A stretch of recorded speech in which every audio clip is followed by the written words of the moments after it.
Challenging idea number 4. You don't have to say, "That's my word," for what you say to be your word. If Ireland was a client of mine, I'd say, as kindly as I could, "My diagnosis is that you have a serious case of Excusitis, the failure disease. Undoubtedly, there are many countries that suffer with this ailment too, but I'm speaking about Ireland specifically because that's where I live and of which I have the most experience. Not being the kind of legal drug pusher type therapist working for giant pharmaceutical companies, I readily admit that if there was a magic bullet that could eradicate our Excusitis and allow us easily take responsibility for what we say and do, I'd be the first to prescribe it. Ah, sure, if only. Apparently, these darkened days in the land of the 40 shades of green and ever-increasing blues, one cannot count on the weather, the church, the government, business, banks and financial institutions, the media, solicitors, the Gardaí, the courts and judges, and on, to be transparent and admit their mistakes and take responsibility for them when they make them. And there we were thinking that some of them should set the standard by example. Oh, foolish us. But there is something one can absolutely rely on. Actually, there are 3 things you can be sure about. Excuses, excuses, excuses. Like draft beer in the pubs, excuses are plentiful and flow freely. The making of excuses is on the rise, it seems to me, at a similar speed to the numbers of people losing, or not gaining, basic communication skills. Just how and when did it get so bad? And without a magic bullet, is there any chance of a cure? For a short while I lived in the southern United States, and a saying some good old boys like to use springs to mind. Pigs don't know, pigs stink. Meaning, we have become so sensitized to hearing and giving excuses for behaviors, specifically things we were supposed to do but didn't, that we hardly notice anymore. Having lived abroad for a number of years, I am suffering with a kind of culture shock since returning to Ireland. I live in the IFSC where I work as a consulting communication and behavior specialist. Based upon personal experience and what I can glean from others, clients, friends, family, I have come to the conclusion that we Irish, generally speaking of course, and you may be an exception, suffer from a collective and, for the most part, unconscious ailment that contributes to holding us back from real, long-term success and, more importantly, from enjoying the fruits of a healthier national identity and a more relevant personal self-image.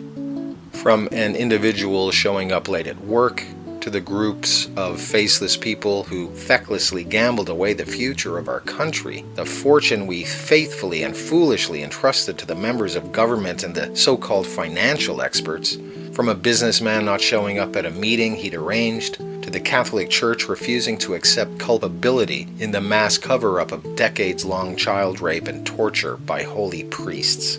There are many reasons why a person or group of people will stoop to the squalid position of making excuses. One of them has to do with responsibility, either the lack, the misunderstanding, or the willful neglect of it.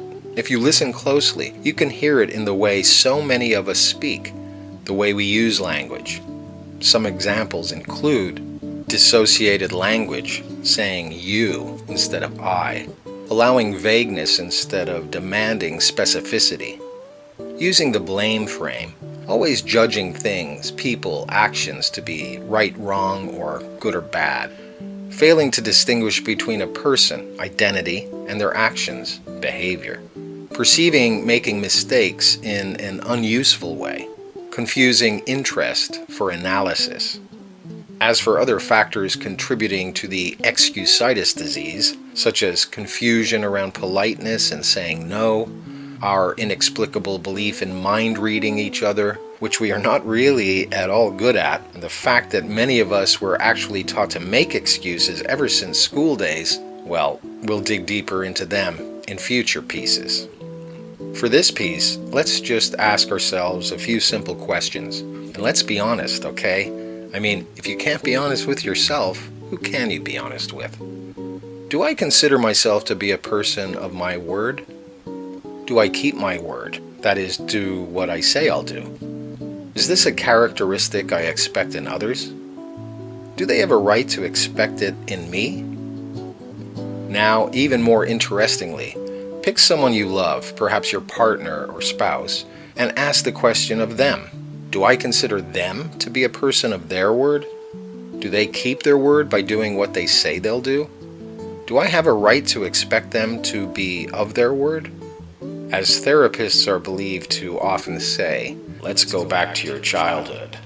I have a sneaking suspicion that too many of us had our growth somehow stunted in this being of your word idea. A very smart woman I know got me thinking when she asked, do you remember what you were asked when you didn't have your homework for the teacher? I did remember, and bet you do too. The teacher asked, what's your excuse? Insert name here. Perhaps that's where many of us first learn to make excuses, in school, guided by teachers, lay people, brothers, and nuns. When I was 8 years old, I remember an incident involving a friend of mine of a similar age who told me on a Friday afternoon as we got out of school for the long-awaited weekend that he'd come over to my house the next day to kick a football around with me. He said he'd come after lunch. I waited for hours, but he never showed. When I saw him in school Monday morning, I asked why he'd broken his word. He said, I never gave you my word. I told him he did, but he said that he didn't actually say, and I give you my word. I said that the words out of your mouth are your word, and that you don't have to say, I give you my word. It's a given. He frowned and raised his fist and went away, sniggering to himself after giving me a punch on the nose. Do we not now, as adults, see the immaturity in the way my friend thought? For him, it wasn't enough that he said he would come and play ball. He believed that for me to take those words as his word, he had to say, I give you my word. Yes, it is very confusing and convoluted and a bit of a con, if you ask me. However, even though one might guess that anyone over the age of 8 would know better, it's time to guess again. It still goes on, but it's more subtle with adults. And they don't usually, although I have heard some, say, I didn't give you my word when trying to get out of accepting responsibility for breaking a promise. Why do I diagnose that our path to success is impeded by this general malady called Excusitis? I feel I am surrounded on a daily basis by excuses, and the worst part of it is, I've just begun to notice myself being seduced into giving them on occasion. It seems so easy, because they're accepted so easily. And as I probed into this dis-ease more deeply, I think I am getting to grips with why that is. Perhaps one has to go away for some time, experience a more useful way of behaving and communicating with each other, and then come back to be able to fully appreciate the problem. Of course, I could simply be wrong. It's just my point of view, and I am willing to be corrected. If I am right, I do not claim to have any magic bullets. But before we have any real chance of curing ourselves from this disease, it is helpful that we understand its cause first and the beliefs and values we have that allow it to continue spreading like a virus.